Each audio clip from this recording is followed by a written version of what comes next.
안녕하세요. 바란이안교회 전재원 목사입니다. 반갑습니다. 안녕하세요. 바란이안교회 전재원 목사입니다. 오늘날 우리의 신앙은 말씀 중심의 신앙을 가지고 있기보다 체험 중심의 신앙을 가지고 있잖아요. 그래서 우리는 하나님의 말씀을 붙들고 그 말씀이 진짜인지 아닌지 매달려 기도하는 경향이 있습니다. 우리는 이것을 하나님의 말씀을 믿고 구한다라는 말로 표현하기도 하죠. 그래서 이것이 때로는 하나님을 시험하는 결과일 수도 있다라는 생각을 해보았습니다. 마치 우리가 실험을 통해서 검증되지 않은 과학적 진리를 믿지 않으려고 하는 것과 같은 것이지요. 하나님을 눈으로 볼 수 있을 때 믿겠다라고 하는 정도는 아니지만 그래도 최소한 하나님을 느낄 수 있을 때 소리를 들었거나 하나님의 터치하심을 경험했거나 기도가 응답되는 경험을 했을 때야 비로소 나는 하나님을 믿겠다 하는 사람들도 있는 것 같습니다. 오늘은 이 체험신앙에 관해서 하나님의 말씀을 한번 준비해 봤습니다.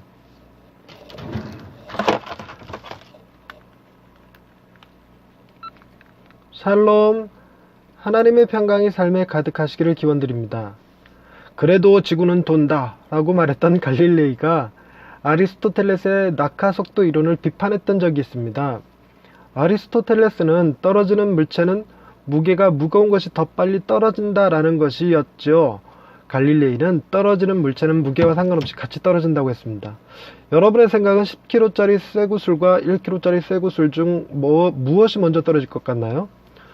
저도 단순하게 무거운 것이 먼저 떨어질 것이라고 생각했지만 결론은 같이 떨어진다였습니다. 현대과학은 두 물체가 무게와 상관없이 같이 떨어지는 것은 진공관 속에서 가능한 것이고 공기저항에 의해 약간의 차이로 무거운 물체가 먼저 떨어진다고 하기는 합니다. 갈릴레이가 좀 더 정확한 셈이었습니다. 아리스토텔레스는 무거운 물체가 먼저 떨어지는 것을 상식처럼 여겼지만 갈릴레이는 그 상식을 생각만으로 뒤집은 것입니다. 먼저 떨어지는 무거운 물체에 늦게 떨어지는 가벼운 물체를 묶어두면 늦게 떨어지는 물체 때문에 먼저 떨어지는 물체의 가속도가 줄어들 것 아니냐는 것이고, 이를 뒤집어서 생각하면 둘을 묶어두었으니 물체의 무게가 늘어나 더 빨리 떨어져야 할 것 아닌가라고 하면서 아리스토텔레스의 이론을 깨버린 것입니다. 아리스토텔레스와 갈릴레이는 1800년이 넘는 시간의 갭이 존재합니다. 그동안 누군가가 돌 2개를 들고 낙하 실험을 했더라면 아리스토텔레스의 낙하 이론이 잘못됐음을 쉽게 알 수 있었을 것 같은데 왜 그 오랜 시간 동안 잘못된 과학 이론을 가지고 있었는지 답답해 보였습니다. 그 이유는 아리스토텔레스가 자연을 실험하는 것은 자연을 조작하는 것이라고 했기 때문이라네요. 즉 갈릴레이 이전에는 실험과학이 존재하지 않았다고 합니다. 그리고 사람들도 아리스토텔레스 같은 대학자가 말한 것이 틀렸을 리가 없다고 봤겠지요. 이는 과학계에만 존재하는 이야기가 아닙니다. 기독교 내에서도 교황이 말한 것이 진짜 성경에 있는 것인지 아닌지에 대해 확인하는 절차가 없이 받아들였습니다. 그럴 것이 일반 성도들은 확인해 볼 만한 성경도 없었거니와 라틴어로 된 성경을 읽을 만한 학식도 없었으니까 교황이나 사제가 말하면 무조건 믿을 수밖에 없었지요. 하지만 존 위클리프가 성경을 영어로 번역했고 일반 성도들이 그 성경을 확인할 수 있게 되고 난 뒤에 마르틴 루터가 95개조 반박문을 쓰면서 종교개혁은 확 불이 붙어버렸지요. 이제는 성도들도 다양한 버전의 성경을 가지고 있고 더러 주석을 가지고 있는 사람들도 많아서 성경의 내용을 가지고 더 이상 사기를 칠 수는 없게 되었습니다. 하지만 이는 또 다른 문제도 야기했는데 성경에 나오는 하나님의 약속을 자신이 직접 확인하려고 드는 경향이 생겨버렸습니다. 성경에 써있으니까 무조건 믿어! 이런 게 아니라 진짜로 그런지 간증으로 확인하고 싶어 하지요. 어느덧 성경보다 간증이 더 믿을 수 있는 권위를 갖게 되었습니다. 전도도 역시 성경의 내용으로 되지 않고 개인의 간증으로 되는 시대가 되었죠. 바울이 베레아 사람들에 대해 사도행전 17장에서 표현하기를 데살로니가에 있는 사람들보다 더 너그러워 간절한 마음으로 말씀을 받고 이것이 그러한가 하여 날마다 성경을 상고했다고 합니다. 바울의 설교보다 성경의 내용을 더 신뢰했던 것이죠. 그런데 지금은 성경의 내용보다 자신의 체험이 더 중요해져서 문제가 되었습니다. 오늘날은 말씀신앙보다 체험신앙을 최고로 여기죠.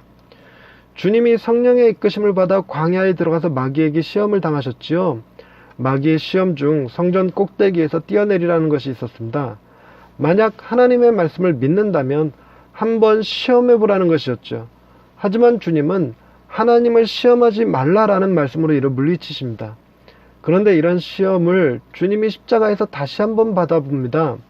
예수님을 비방한 강도가 네가 그리스도가 아니냐, 너와 우리를 구원하라면서 마귀의 시험을 반복하죠.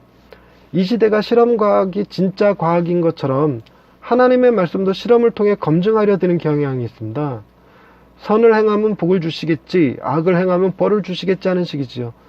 신앙은 과학과 달라서 동일 조건에 동일한 결과가 반복되지 않습니다. 선을 행하고도 연단 속에 들어가는 이가 있고 악을 행하고도 불을 누리는 이들이 있지요. 그럼에도 불구하고 마귀가 예수님을 시험하였고 한편 강도가 행했던 시험을 이제는 우리가 하고 있는 셈입니다. 주님이 십자가를 지신 이유가 하나님을 믿었고 또 하나님이 약속하신 부활의 약속을 믿어서가 아닙니다. 예수님은 하나님을 시험하지 않아도 믿을 수 있을 만큼 하나님을 신뢰했지만 부활의 약속이 없었다 하더라도 우리를 사랑하셔서 십자가를 지실 수 있는 분이셨습니다. 신앙은 과학과 달리 경험의 세계가 아니라 사랑의 세계입니다. 주님이 십자가를 지실 수 있었던 것은 하나님에 대한 믿음 때문이 아니라 오직 우리를 향한 사랑 때문이었습니다. 할렐루야. 우리를 사랑하여 주셔서 하나님의 자녀가 되신 하나님 아버지, 우리의 연약함에도 불구하고 우리의 삶이 하나님의 은혜 가운데 늘 존재할 수 있게 하시니 감사합니다. 우리는 하나님을 경험해야 믿는다 하면서 하나님을 경험하지 못하면 하나님의 존재 자체를 부정해버리는 어리석음을 가지고 있습니다. 우리의 이 연약한 믿음을 용서하여 주옵소서. 우리가 하나님을 믿는 것은 하나님의 하신 말씀이 실제로 내 삶에 그대로 이루어지는가 안 이루어지는가가 아니라 하나님이 나를 사랑하셔서 그 아들을 십자가에 내어주셨다는 그 사실만으로도 충분히 하나님을 믿을 수 있는 관계가 되게 하옵소서. 하나님을 체험해서 하는 것이 아니라 하나님을 사랑해서 믿는 자들 되기를 원합니다. 우리로 하여금 하나님의 사랑을 받는 자녀가 되게 하신 하나님을 찬양하오며 예수님의 이름으로 기도드립니다. 아멘. 하나님의 사랑을 우리가 체험적으로 알려고 하면 이게 다소 딜레마에 빠지는 거 아시죠? 돈을 많이 벌게 해주시면 하나님의 사랑이라고 생각하고 건강하게 만드시면 하나님의 사랑이라고 생각하는 것이 도리어 반대로 가난해지면 하나님의 사랑이 없는 것이고 병이 들면 하나님이 나를 떠나신 것처럼 여겨지는 우리를 범하게 만들었습니다. 우리는 우리의 연약함과 부족함에도 불구하고 여전히 하나님이 우리를 사랑하고 계시다고 믿어야 합니다. 우리가 부유해서 십자가를 지신 것이 아니고 우리가 선해서 대신 죽어준 것도 아닌 것처럼 우리가 가난하다고 해서 하나님의 사랑이 없는 것이 아니고 병들었다고 해서 하나님의 사랑이 날 떠난 것이 아닙니다. 도리어 내가 가난함에도 불구하고 또한 내가 병들었음에도 불구하고 여전히 나를 사랑하시는 것이 하나님의 사랑인 것이죠. 신앙은 이 사랑 안에 머무는 것입니다. 오늘도 그 사랑 안에서 평안한 하루가 되시기를 바랍니다. 감사합니다.